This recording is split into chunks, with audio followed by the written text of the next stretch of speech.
Assalamualaikum warahmatullahi wabarakatuh.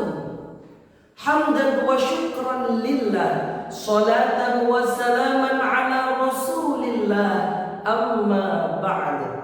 Segenap dewan hakim yang arif dan bijaksana, para pemirsa dimanapun Anda berada, sebagai permulaan saya awali dengan pertanyaan. Saudara tahu Koh Dennis Lim, seorang pendakwah muda yang dulunya adalah orang yang sukses dalam bisnis kasino miliknya, berpenghasilan puluhan bahkan ratusan juta rupiah, sukses luar biasa.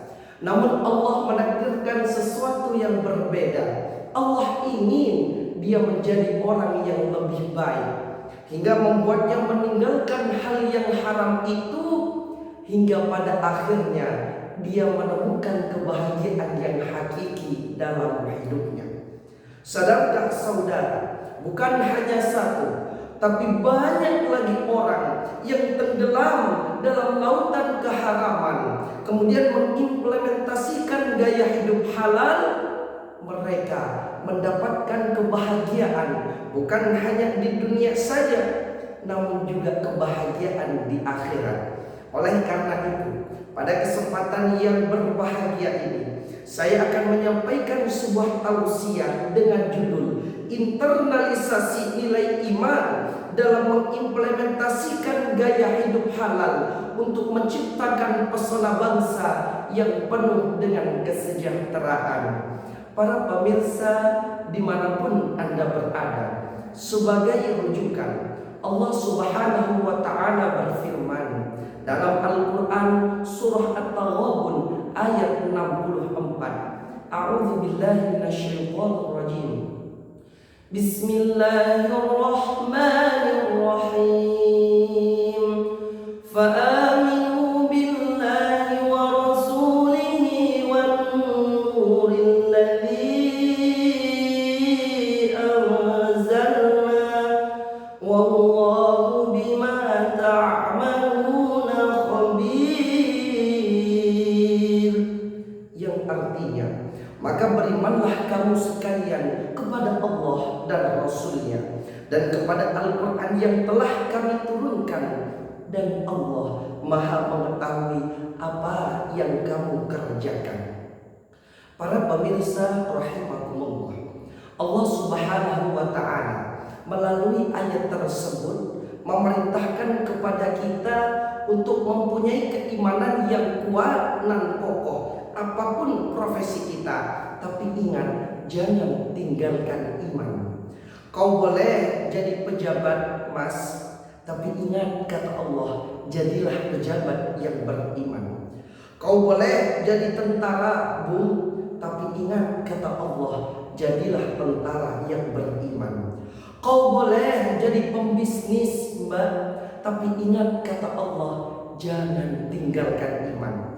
Karena pejabat yang beriman tidak akan korupsi, tentara yang beriman tidak akan ragu mengabdi untuk negeri, dan pembisnis yang beriman tidak akan melakukan hal zalim yang bisa merongrong bahkan merugikan NKRI. Betul? Allah Subhanahu wa Ta'ala berfirman dalam Al-Quran surah Al-Baqarah ayat 168. A'udzu billahi minasyaitonir rajim. Bismillahirrahmanirrahim. Ya ayyuhan nasu kulu mimma fil ardi halalan thayyiban wa la tattabi'u khutuwatis syaitan innahu lakum aduwwun mubin. Wahai manusia, makanlah sebagian makanan di bumi yang halal lagi baik, dan janganlah mengikuti langkah-langkah syaitan. Sesungguhnya ia bagimu adalah musuh yang nyata. Para pemirsa Dewan Juri yang dirahmati oleh Allah Subhanahu wa Ta'ala, dalam konsep berbangsa dan bernegara, tentu definisi halal mempunyai perbedaan yang signifikan sesuai dengan keyakinan masing-masing. Halal bagi kita belum tentu halal bagi saudara kita yang tidak seiman. Begitupun sebaliknya, halal bagi mereka belum tentu halal bagi kita. Namun dengan sikap menerima atas segala perbedaan itu akan menjadi kunci untuk kita mewujudkan cita-cita bersama, yaitu menuju Indonesia sejahtera. Kita yakin dan percaya bahwa Al-Quran adalah pedoman yang kompleks dalam kehidupan kita. Allah Subhanahu wa Ta'ala memang tidak menjamin kemudahan bagi kita untuk selalu berpegang teguh terhadap nilai-nilai Al-Quran. Tapi ingat, Allah Subhanahu wa Ta'ala menjamin barang siapa yang berusaha sekuat tenaga meninggalkan hal yang haram demi mendapatkan sesuatu yang halal, akan diberikan jalan kemudahan menemukan kebahagiaan.